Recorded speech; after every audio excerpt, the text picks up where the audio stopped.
নমস্কার বন্ধুরা, আমি সঞ্চারী আর আমার চ্যানেল ইএইচ কুকিংয়ে আপনাদের সকলকে স্বাগত। আজকে নিয়ে এসেছি ইঁচড় বা কাঁঠালের কোপ্তার রেসিপি, যেটা খেতে লাগে দুর্দান্ত। ভাত, রুটি, লুচি, পরোটা, পোলাও সব কিছুর সাথে খেতে ভীষণ ভালো লাগে। একটা মাঝারি মাপের ইঁচড় নিয়ে খোসা ছাড়িয়ে ভালো করে ডুমো ডুমো করে ইঁচড়টাকে কেটে নিয়েছি। এবার ইঁচড়টাকে প্রথমে ভাপিয়ে নিতে হবে, নরম করে নিতে হবে। নরম করার জন্য আমি এখানে একটা গ্যাসের উপরে প্যান বসিয়ে দিয়ে তার মধ্যে বেশ কিছুটা জল গরম করে নিয়েছি। তারপর এর মধ্যে দিয়ে দিচ্ছি নুন আর হলুদ। এবার কেটে রাখা ইঁচড়ের টুকরোগুলোকে দিয়ে প্রায় 8 থেকে 10 মিনিটের জন্য মিডিয়াম টু হাই হিটে বয়েল করে নেব। 8 থেকে 10 মিনিট কিন্তু যথেষ্ট ইঁচড়টাকে নরম করার জন্য। আপনারা চাইলে এই কাজটা প্রেশার কুকারে দিয়েও করতে পারেন। সেক্ষেত্রে কিন্তু একটা হুইসেল দেওয়ার পরে সেকেন্ড হুইসেলটা আসার আগ দিয়েই গ্যাস থেকে প্রেশার কুকারটাকে নামিয়ে নেবেন, তাহলে ইঁচড়গুলো খুব ভালো মতো নরম হবে, না হলে কিন্তু একদম বেশি গলে গলে যাবে। তো ইঁচড়গুলো দেখুন বেশ ভালো মতো নরম হয়ে গেছে। একদম গলে যায়নি, কিন্তু বেশ ভালো মতো নরম হয়েছে, যেগুলো হাত দিয়ে কিন্তু অনায়াসেই বেশ ভালো করে ম্যাশ করে নেওয়া যাবে। এবার জল ঝরিয়ে ইঁচড়গুলোকে একটা পাত্রে তুলে নিলাম। আর এদিকে বেশ কিছুটা ছোলার ডালকে আমি 3 থেকে 4 ঘন্টার জন্য ভিজিয়ে রেখেছিলাম জলের মধ্যে। ডালটা বেশ নরম হয়ে গেছে। এবার ভেজানো ডালটাকে নিয়ে একটা মিক্সির জারে দিয়ে দিচ্ছি। দিয়ে বেশ ভালো মতো একটু ডাল বেটে নেব। ডালের মধ্যে যেন খিচখিচ না থাকে, ডাল যেন খুব ভালো মতো মিহি মতো নরম হয়, সেরকম করে ডালটাকে ভালো করে বেটে নিতে হবে।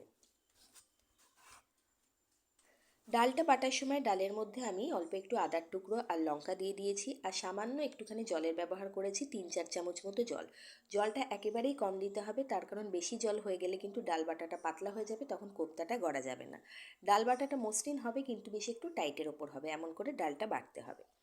ডাল বাটা রেডি হয়ে গেছে। এবার যে ইঁচড়গুলোকে জল ঝরিয়ে রেখে দিয়েছিলাম সেগুলো একটু ভালো করে আমি মেখে নিচ্ছি। তারপর এর মধ্যে ডাল বাটাটা ব্যবহার করব। ইঁচড় তো আমরা অনেকভাবেই খাই, তাই না? ইঁচড়ের কষা, ইঁচড় বেশ আলু দিয়ে তরকারি অনেক রকমভাবেই খাই। কোপ্তাটা করতে কি হয়, একটুখানি সময় সাপেক্ষ ব্যাপার ঠিকই, কিন্তু কোপ্তাটা হলে কিন্তু খেতে দুর্দান্ত লাগে। সময় অবশ্যই একটু বেশি লাগে, একটু পরিশ্রম অবশ্যই করতে হয়। তো ডাল বাটা আমি এখানে দিয়ে দিয়েছি প্রায় 3-4 চামচ মতো। আর ইঁচড়টাকে বেশ ভালো মতো মেখে নিয়েছিলাম। এবার এর মধ্যে একে একে কিছু বেসিক মশলা দিচ্ছি, যেমন হলুদের গুঁড়ো, জিরের গুঁড়ো, ধনের গুঁড়ো, নুন, সামান্য একটু চিনি, অল্প একটু এখন দিয়ে দিচ্ছি কর্নফ্লাওয়ার। তাতে কিন্তু বাইন্ডিংয়ের কাজটা খুব ভালো মতো হবে। কর্নফ্লাওয়ার না থাকলে অ্যারারুট দিতে পারেন, সেটাও যদি না থাকে তাহলে সামান্য একটুখানি আপনি এর মধ্যে ময়দার ব্যবহার করতে পারেন, তবে অবশ্যই খুব কম, 1 থেকে 2 চামচ। যতটা পরিমাণে আমি এখানে ইঁচড় নিয়েছি, মানে একটা মাঝারি মাপের ইঁচড়, তো সেক্ষেত্রে আমি এখানে 5 থেকে 6 চামচ মতো ডাল বাটা প্রথমে ব্যবহার করেছি। আর বেসিক মশলা যেগুলো আমরা বাড়িতে রান্নার কাজে ব্যবহার করি সেগুলোই দিয়েছি: হলুদ, জিরের গুঁড়ো, ধনের গুঁড়ো, নুন, মিষ্টি আর একটু কর্নফ্লাওয়ার। এবার সব কিছুকে হাত দিয়ে ভালোভাবে মিশিয়ে নেওয়ার পর দেখুন একটা মসৃণ একটা ডো তৈরি হয়েছে। আর শেষের দিকে এসে কিছু ভাজা চিনে বাদাম দিলাম, এটা কিন্তু খাওয়ার সময় মুখে পড়লে খুব ভালো লাগে।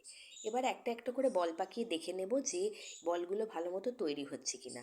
যদি একটা নিটোল মসৃণ বল প্রথমে তৈরি হয়ে যায়, তাহলে বুঝতে হবে কিন্তু কোপ্তা বানানোর কাজটা কমপ্লিট। আর যদি দেখেন যে ভালো মতো গড়তে পারছেন না, একটু নরম নরম লাগছে, তাহলে সেক্ষেত্রে একটুখানি ডাল বাটা দিয়ে দিতে পারেন।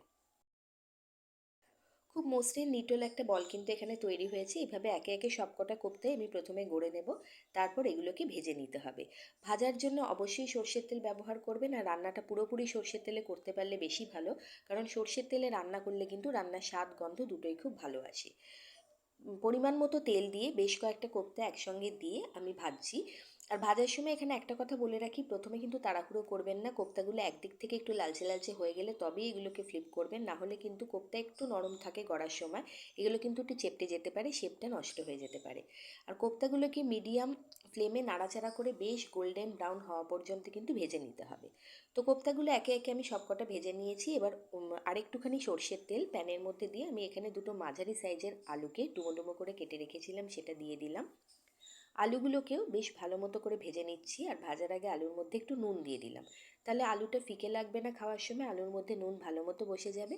আর নুন দিলে আলু ভাজার কাজটাও কিন্তু বেশ সহজ হয়ে যাবে, সময় বেশি লাগবে না। আলুটা না চাইলে আপনারা নাও দিতে পারেন। আলু দিয়ে বেশ ভালো মতো লালচে লালচে করে আলুটাকে ভেজে নিয়েছি নরম নরম করে। এবার আলুটাকেও প্যান থেকে তুলে নিচ্ছি। এইভাবে একবার কোপ্তা বানিয়ে দেখবেন, আপনার পরিশ্রম মনে হবে সার্থক। অবশ্যই একটু পরিশ্রমের কাজ, কারণ সময়টা একটু বেশি লাগে, অনেকগুলো স্টেপ আছে এই রান্নাটায়। কিন্তু রান্না হওয়ার পর যখন খাবেন না, দেখবেন খেতে এত ভালো লাগে যে বছরে এই সিজনে, ইঁচড়ের সিজনে একবার হলেও কিন্তু আপনি বানাবেন।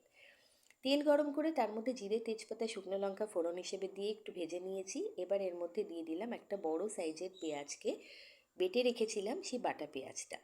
পেঁয়াজটা দিয়ে প্রথমে বেশ ভাবে নাড়াচাড়া করে নিচ্ছি। এখানে আমি যে পেঁয়াজটি ইউজ করেছি সেটা ছোট সাইজের 3টে পেঁয়াজের সমকক্ষ বলতে পারেন, তাই আমি একটাই পেঁয়াজ দিয়েছি। আর সাথে দিয়ে দিলাম 2টো টমেটো, ভালো করে ব্লেন্ড করে রেখেছিলাম সেই টমেটো বাটাটা। পেঁয়াজটা একটু ভাজা হয়ে যাওয়ার পর টমেটোটা দিয়েছি। দিয়ে টমেটো আর পেঁয়াজটাকে বেশ ভালো মতো প্রথমে কষিয়ে নিচ্ছি। টমেটো আর পেঁয়াজ কষানো হয়ে যাওয়ার পর যখন অল্প অল্প তেল ছাড়তে শুরু করেছে, এর মধ্যে কিছু বেসিক মশলা দিচ্ছি, যেমন ধনের গুঁড়ো 1 চামচ, 1 চামচ দিয়ে দিচ্ছি জিরের গুঁড়ো, 1 চামচ দিয়ে দিচ্ছি কাশ্মীরি লাল লঙ্কার গুঁড়ো, আর পরিমাণ মতো দিয়ে দিচ্ছি হলুদ বাটা বা হলুদ গুঁড়ো। সব কটা মশলাকে বেশ ভালোভাবে নাড়াচাড়া করছি। আর মশলাটা নাড়াচাড়া করার সময় মশলা যাতে পুড়ে না যায় সেই জন্য এখানে সামান্য একটু জল দেব। কিন্তু যে মিক্সির জারটাতে আমি ডাল বেটেছিলাম তার গায়ে একটু ডাল লেগেছিল, সেই মিক্সির জারটা ধুয়ে অল্প একটু জল আমি এখানে দিলাম। এতে করে কি হবে, যে ডালটা লেগেছিল সেই ডালটা জলের সাথে মিশে যাবে।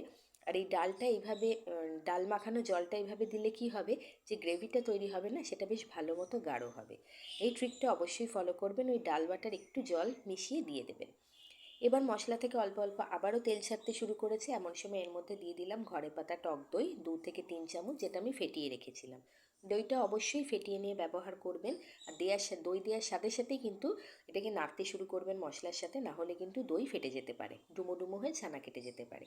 মশলা খুব ভালো মতো কষানো হয়ে গেছে, মশলার চারিদিক থেকে তেল বেরোনো শুরু হয়ে গেছে। এবার ভেজে রাখা আলুর টুকরোগুলোকে প্রথমে এখানে অ্যাড করে দেবো। দিয়ে আলুর সাথে মশলাটাকে আবারও মিনিট খানেকের জন্য কিন্তু ভালো মতো কষিয়ে নেব। মশলা আলুর সাথে কষে যাওয়ার পরে এর মধ্যে ঈষৎ উষ্ণ জল আমি ব্যবহার করছি। গ্রেভি, যে কোনো রান্নায় গ্রেভিওয়ালা রান্নাতে কিন্তু আমি বলবো অবশ্যই যে জলটা দেবেন গ্রেভি বানানোর জন্য সেটা ঈষৎ উষ্ণ দেবেন, তাতে গ্রেভির স্বাদ খুব ভালো হয়। একদম ঠান্ডা জল দেবেন না। তো আমি এখানে প্রায় মাঝারি মাপের একটা গ্লাসের 2 গ্লাস মতো জল দিয়েছি, কারণ আমি অনেকগুলো এখানে কোপ্তা বানিয়েছি আর আমি এটা একটুখানি রস রস রাখবো সেই জন্য। ঝোলটা যেই ফুটে উঠতে শুরু করেছে, তেল ওপরে ভাসতে শুরু করেছে, এর মধ্যে দিয়ে দিলাম স্বাদ অনুযায়ী নুন। আর যেহেতু নিরামিষ রান্না, টক দই আর টমেটো দুটোই ব্যবহার করেছি, টক স্বাদটাকে ব্যালেন্স করার জন্য সামান্য একটু চিনি আমি এখানে দিলাম, তাতে টেস্ট খুব ভালো আসবে। এবার যখন ঝোল ভালো মতো ফুটতে শুরু করেছে তখন এর মধ্যে ভেজে রাখা কোপ্তাগুলো দিয়ে দেবো। একটু ঝোলঝোল থাকা অবস্থাতেই গ্যাসের ফ্লেমটাকে বন্ধ করতে হবে, কারণ কোপ্তা কিন্তু ঠান্ডা হয়ে যাওয়ার পরে যে কোনো ধরনের কোপ্তায় প্রচুর পরিমাণে কিন্তু জল অ্যাবজর্ব করে নেবে বা ঝোল অ্যাবজর্ব করে নেবে, তখন কিন্তু শুকনো শুকনো হয়ে যাবে। তো কোপ্তাগুলো দিয়ে জাস্ট 3-4 মিনিটের জন্য হাই ফ্লেমে ফোটাবো। আর ঝোলটা বেশ গাঢ় হতে শুরু করে দিয়েছে। এর মধ্যে নামানোর আগে দিয়ে দেবো ঘি আর গরম মশলা, কারণ এই দুটো ছাড়া কিন্তু কোপ্তার স্বাদ একদম অসম্পূর্ণ। আর এখন যেরকম ঝোল দেখতে পাচ্ছেন সেই রকম ঝোল ঝোল অবস্থাতেই কিন্তু আমি এটাকে নামাচ্ছি, কারণ এটা ঠান্ডা হয়ে যাওয়ার পর পুরোপুরি গাঢ় হয়ে যাবে, একদম থকথকে তৈরি হয়ে যাবে এবং ওপরে কিন্তু তেল ভেসে উঠবে। রেসিপিটা ভালো লাগলে অনুরোধ করব বন্ধু হয়ে পাশে থাকার জন্য, শেয়ার করার জন্য। ভালো থাকবেন, সুস্থ থাকবেন।